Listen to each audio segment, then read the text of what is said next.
नमस्कार साथियों, मैं राकेश चौहान एनवीरा एजुकेशन के डिजिटल प्लेटफॉर्म पर आपका हार्दिक स्वागत करता हूं। और मैं आज आपके लिए लेकर आया हूं 10th क्लास की जनरल साइंस। उसमें से जो केमिस्ट्री का पार्ट है हम उन्हें पढ़ेंगे। तो मैं स्टार्ट कर रहा हूं क्लास 10th हिंदी मीडियम के लिए अध्याय 6 रासायनिक अभिक्रिया तथा उत्प्रेरक। इस अध्याय में हम पढ़ेंगे भौतिक परिवर्तन, रासायनिक परिवर्तन और फिर हम पढ़ेंगे कुछ रासायनिक अभिक्रियाओं के प्रकार पढ़ेंगे। फिर हम पढ़ेंगे एक महत्वपूर्ण उत्प्रेरक। तो पहले हम पढ़ते हैं पदार्थ क्या होता है। पदार्थ जिसकी मुख्यतः 3 अवस्थाएं होती है, वैसे पदार्थ की 5 अवस्थाएं अब तक ज्ञात कर ली गई है। तो मैं बात करूं पदार्थों का वर्गीकरण। आप अपने दैनिक जीवन में भी देखते हो विभिन्न प्रकार के पदार्थ, जैसे पानी है आपके पास। अगर पानी को आप गर्म करोगे तो वाष्प में कन्वर्ट हो जाएगा। अगर उसी पानी को आप फ्रीज में रखोगे तो किस में कन्वर्ट हो जाएगा? सॉलिड में, यानी बर्फ में। यानी पदार्थों में होने वाले परिवर्तन के आधार पर उन्हें 2 भागों में वर्गीकृत किया गया है, जिसमें से पहला हम पढ़ेंगे इस चैप्टर में भौतिक परिवर्तन और दूसरा पढ़ेंगे रासायनिक परिवर्तन। यानी पदार्थों में होने वाले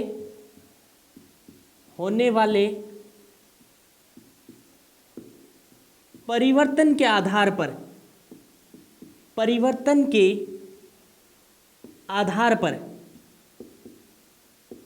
पर इन्हें कितने भागों में वर्गीकृत किया गया है? 2 भागों में। यानी एक तो हो जाएगा फिजिकल चेंज, यानी भौतिक परिवर्तन,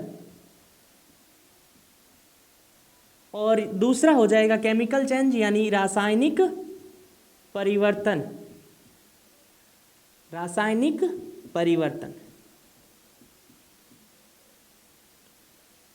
नाम से ही पता चल रहा है भौतिक परिवर्तन और रासायनिक परिवर्तन क्या होते हैं।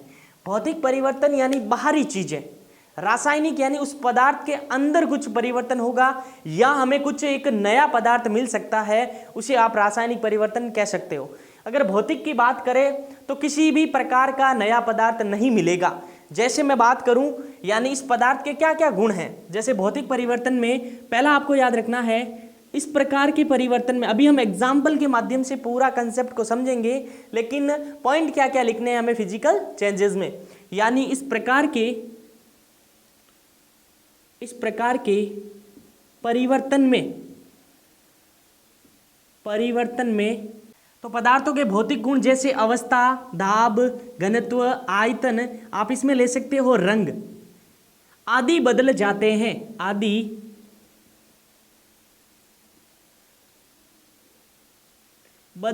हैं। क्या होते हैं? बदल जाते हैं। यानी आपको नाम से याद रखना भौतिक परिवर्तन, जिसमें पदार्थों के केवल और केवल कौन से गुण बदलेंगे? भौतिक गुण। दूसरा क्या याद रखना है, इसमें कोई भी प्रकार का नया पदार्थ प्राप्त नहीं होता है। जैसे एक एग्जाम्पल ले रहा हूं मैं, कैसे पता चला आपको?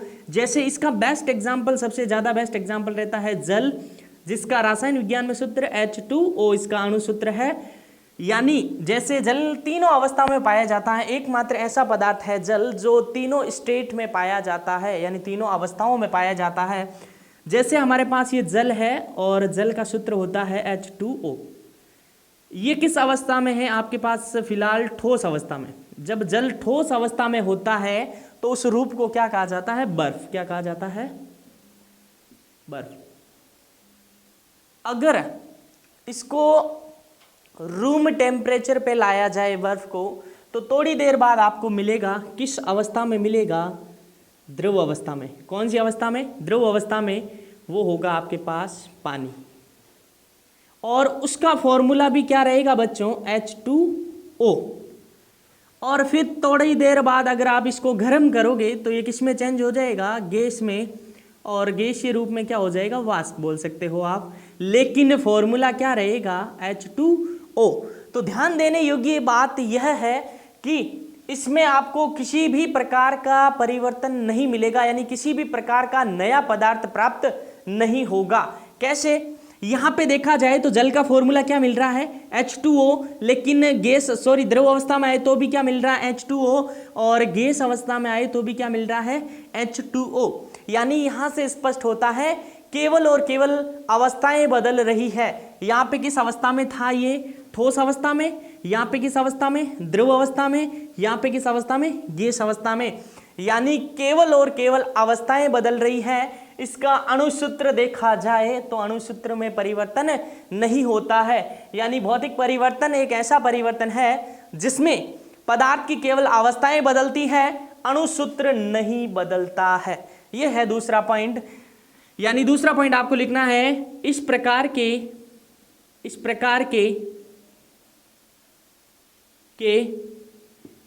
परिवर्तन में, इस प्रकार के परिवर्तन में अवस्था बदलती है। क्या बदलती है? अवस्था बदलती है। और आप एक नया पॉइंट बना के लिख सकते हो, अवस्था बदलती है लेकिन अणुसूत्र नहीं बदलते हैं। यानी तीसरा पॉइंट क्या हो जाएगा, अणुसूत्र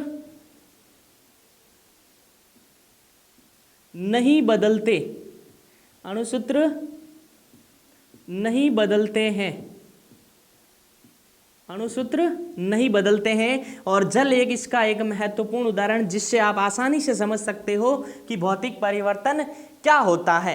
यानी यहाँ पे देखा जाए कि आपको क्या नया पदार्थ मिला, आपने बर्फ को गर्म किया तो द्रव अवस्था में पानी, और इसको गर्म किया तो गैस यानी वाष्प अवस्था। यानी इनका अणुसूत्र देखा जाए तो H2O है। यानी ऐसे तो है नहीं कि पानी को गर्म किया और पेट्रोल बन गया, ऐसा कभी हुआ? यानी ऐसा नहीं हो सकता। यानी कुछ भी नया नहीं मिला। यानी किसी भी प्रकार का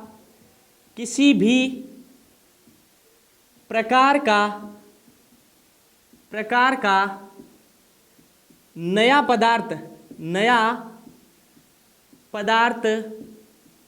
नहीं बनता है, नया पदार्थ नहीं बनता है।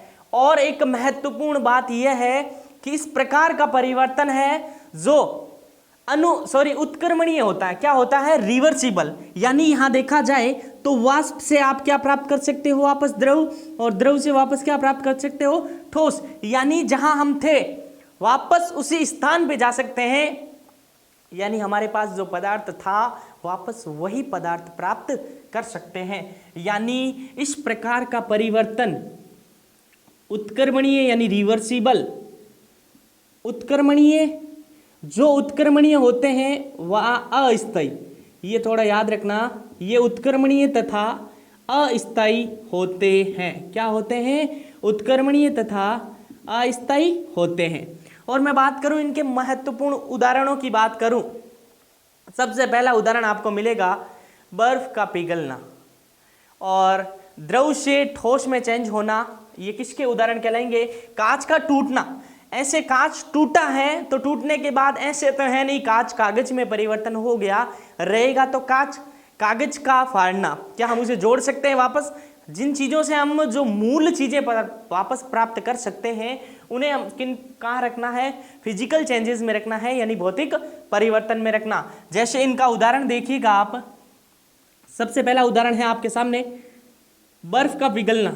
बर्फ का पिघलना, बर्फ पिघलेगी तो क्या बनेगा? पानी। और ये भी हो सकता है बर्फ का जमना या पानी का जमना, ले लो आप, पानी का जमना। एक उदाहरण और हो सकता है इसका, कागज का फाड़ना। कागज का, एक तो कागज का जलाना और एक कागज का फाड़ना, ये दोनों में परिवर्तन अलग अलग है। हम पढ़ेंगे आगे रासायनिक परिवर्तन तो उसमें। जैसे बादलों का बनना भौतिक परिवर्तन है, ये थोड़ा याद रखना, बादलों का बनना। जैसे एक और उदाहरण ले रहा हूं, हीटर की जाली का लाल होना। हीटर की जाली का लाल होना, हीटर की जाली का लाल होना। ये भी एक किस प्रकार का परिवर्तन है? भौतिक परिवर्तन का। तो इस प्रकार हमने भौतिक परिवर्तन और उनसे संबंधित कुछ महत्वपूर्ण उदाहरण पढ़ लिए। जैसे आपको बोल दिया जाए कि किसी भी ठोस पदार्थ का द्रव में चेंज होना किस प्रकार का परिवर्तन है, यानी केवल स्टेट यानी अवस्थाएं बदल रही हैं, तो आप किस में डालोगे? भौतिक परिवर्तन में। भौतिक परिवर्तन का टोटली ऑपोजिट हो जाएगा केमिकल चेंजेस यानी रासायनिक परिवर्तन। तो हमने भौतिक परिवर्तन पढ़ लिया और उनके महत्वपूर्ण उदाहरण पढ़ लिए। अब हम पढ़ने जा रहे हैं रासायनिक परिवर्तन की परिभाषा और उनसे संबंधित कुछ महत्वपूर्ण बिंदु और फिर उनकी परिभाषाएं। तो हमने भौतिक परिवर्तन के बारे में पढ़ लिया। ये चैप्टर बहुत ही इंटरेस्टिंग होने वाला है, क्योंकि भौतिक परिवर्तन और रासायनिक परिवर्तन के बाद आने वाली है आपके रासायनिक अभिक्रियाएं। विस्थापन अभिक्रियाएं क्या होती है, द्विविस्थापन अभिक्रियाएं क्या होती है, बहुत ही शानदार। फिर सबसे लास्ट में जाओगे तो आपको मिलेगा उत्प्रेरक, जो हर जगह केमिस्ट्री में एक प्रकार से उत्प्रेरक, जिस प्रकार आग में घी डालना उसी प्रकार यहाँ पे उत्प्रेरक कार्य करता है। किसका? आग में घी डालने का। तो हम पढ़ेंगे अब रासायनिक परिवर्तन के बारे में। रासायनिक परिवर्तन, केमिकल चेंजेस। तो इसकी परिभाषा क्या हो जाएगी कि इस प्रकार के परिवर्तन में पदार्थों के केवल और केवल रासायनिक गुण बदल जाते हैं। जब उनके रासायनिक गुण बदल जाएंगे तो उनके अणुसूत्र भी बदल जाएंगे। जैसे मैं पहले एक एग्जाम्पल के माध्यम से आपको समझाने की कोशिश कर रहा हूं। जैसे सबसे बेस्ट एग्जाम्पल यही है, जैसे कार्बन की अगर मैं बात करूं, कार्बन वाला चैप्टर हम पढ़ेंगे, उनके महत्वपूर्ण यौगिक 9वां पाठ या 10वां है जो भी।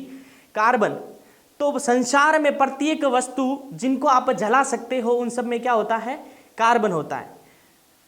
तो कार्बन को अगर आप ऑक्सीजन की उपस्थिति में, प्रेजेंटेशन ऑफ ऑक्सीजन यानी ऑक्सीजन की उपस्थिति में, प्रेजेंट ऑफ ऑक्सीजन यानी उसकी उपस्थिति में जलाओगे तो क्या मिलेगा? CO2। कार्बन यानी C, ऑक्सीजन की उपस्थिति में जलाए तो आपको क्या मिल गया? Carbon dioxide. क्या मिल गया? Carbon dioxide. क्या मिल गया? Carbon dioxide. तो यहाँ देखने योग्य यह बात है कि यहाँ पे जो ये कार्बन डाइऑक्साइड है, वापस इस कार्बन डाइऑक्साइड से आप ऑक्सीजन और कार्बन प्राप्त नहीं कर सकते हो। यानी देखा जाए जो चीजें मिलकर एक नया पदार्थ मिल रहा है, यानी रासायनिक परिवर्तन एक प्रकार का ऐसा परिवर्तन है जिसमें नए पदार्थों का निर्माण होता है और निर्माण से जो नए पदार्थ मिले हैं उससे हम वापस मूल पदार्थ तक नहीं पहुंच सकते, यानी आप मूल पदार्थों को वापस प्राप्त नहीं कर सकते। तो इस प्रकार के परिवर्तन को आप क्या कहोगे? रासायनिक परिवर्तन। तो क्या हो जाएगी इसकी डेफिनेशन? इस प्रकार के परिवर्तन, इस प्रकार के परिवर्तन में पदार्थों के रासायनिक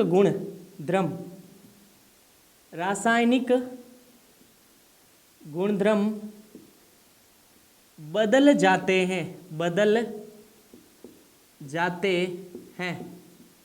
क्या होते हैं? रासायनिक गुणधर्म बदल जाते हैं। यानी बात करूं, या एक परिभाषा और हो सकती है, इस प्रकार के परिवर्तन में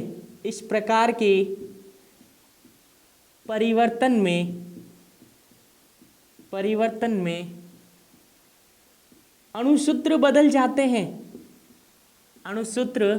बदल जाते हैं। क्या बदल जाते हैं बच्चों? अणुसूत्र बदल जाते हैं। जैसे आपके सामने एग्जाम्पल पड़ा है, कार्बन को आपने ऑक्सीजन की उपस्थिति में जलाया तो कार्बन डाइऑक्साइड गैस प्राप्त हुई, या प्राप्त होने वाली कार्बन डाइऑक्साइड कार्बन तथा ऑक्सीजन से मिली है, लेकिन आप इनको तोड़ के वापस कार्बन और ऑक्सीजन प्राप्त नहीं कर सकते, यानी स्टेबल। इस प्रकार का परिवर्तन एक स्टेबल यानी स्थायी परिवर्तन होता है। जो एक दिशा में द्विध्रुवीय तीर होती है उसे बोलते हैं इरिवर्सिबल, अनुत्क्रमणीय। तो इसमें दूसरा पॉइंट या तीसरा पॉइंट क्या हो जाएगा? यह परिवर्तन